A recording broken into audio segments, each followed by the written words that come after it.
Ola, chamame Alejandra Conde-Quiroz, son alumna no IES Laxeiro e estou en terceiro ESO A e hoxe vou vos propoñer unha lectura. O libro chamase Cartas de Inverno, está escrito por Agustín Fernández Paz e o seu ilustrador é Antonio Seijas. É unha historia que trata sobre unha casa embruxada.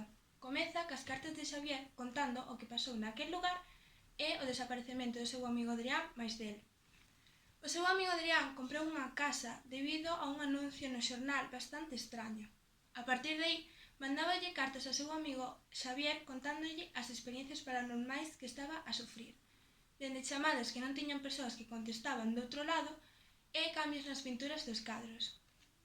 Pero, se queredes saber máis, teredes que ler este impresionante libro.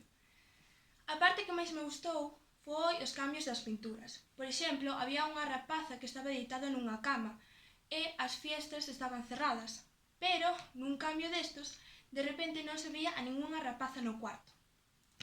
Por que recomendo este libro? Foi unha lectura obrigatoria en primeiro da ESO e non pensei que me gustaría tanto. Ata agora é unha das miñas lecturas galegas favoritas e, sinceramente, paso moito medo cando leo.